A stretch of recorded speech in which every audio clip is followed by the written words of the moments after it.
After Commodus, through his arrogance, despotism, and dictatorial nature, had thrown Rome into absolute chaos, he had been assassinated, and a year of chaotic 5 emperors had happened. After this, Septimius Servus, a general from North Africa, became the emperor. He was powerful and successful and popular with the troops, which mattered a lot, but unlike common modern misconceptions, he was not black, rather was from the Roman province of Numidia. He became a powerful ruler and very strong, his popularity the troops carrying him through, but he continued to devalue the currency, which only triggered a time of chaos known as the crisis of the 3rd century. The competent general ruler died in 211 after ruling for 17 years and starting the Servian dynasty. Septimius Servus had created a new dynasty for the Romans. However, it would not last long and be far from peaceful after his death. He had shared power with his son Caracalla and later his son Geta.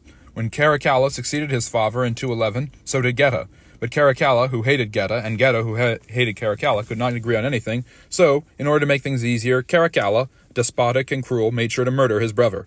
He would rule for another 6 years, and in this time wanted to become a great general, but his domestic policies are what he's known for. In addition to debasing the currency, he also granted citizenship to all free men and completed the second largest system of baths in Rome. Caracalla's baths are among the most famous in the ancient world. A disgruntled Praetorian guardsman assassinated Caracalla in 217, and he was succeeded by Macrinius, who ruled for only a year until he was overthrown and assassinated by Caracalla's 14-year-old cousin, Elagabalus. Elagabalus was put on the throne by his aunt and grandmother and really didn't care to rule, instead preferring to give in to baser pleasures such as orgies, transvesticism, and sexual liaisons with both men and women whom he married. The non-binary ruler was horribly unpopular and was also assassinated in 222.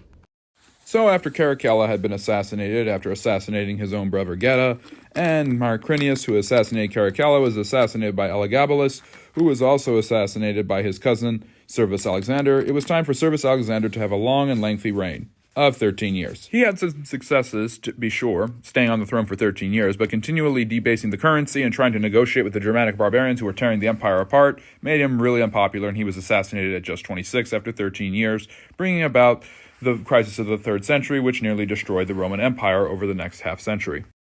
After the death of Servus Alexander in 235 AD and the end of the ill-equipped Servian dynasty, Rome descended into chaos. For the next 50 years, the empire would come to the brink of collapse. With money policies continuing to ruin the empire's economy, and with rival generals setting up empires everywhere they wished, dividing the central empire, and with barbarian invasions all over, taking away pieces of the empire before they needed to be reconquered, and the emperors fell in quick succession. Plots, assassinations, murders, betrayals were rampant, and one emperor after another tried to overthrow the one before him and not be overthrown soon after.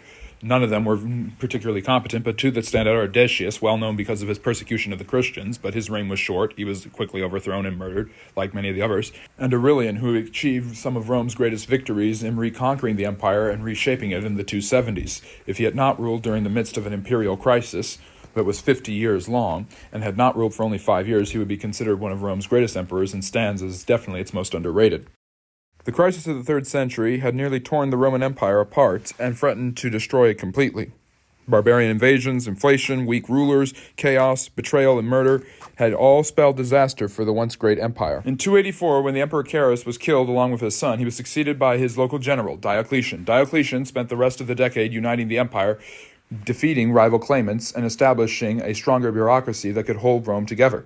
Diocletian is considered the restorer of the Roman Empire, and without him, Rome might have collapsed a lot sooner than it did. His greatest accomplishment was the creation of a tetrarchy in 293, which stabilized and centralized power by creating 4 rulers over Rome, a major and minor emperor in the east and in the west. Diocletian would rule in the east until he decided to retire in 306. His biggest and most notorious action, however, was the persecution of the Christians done near the end of his reign, trying to wipe out the largest growing religion in the Roman Empire. It failed. Diocletian was also unable to solve the growing monetary crisis that would continue to haunt the empire till its demise, but his stabilizing efforts had not been in vain.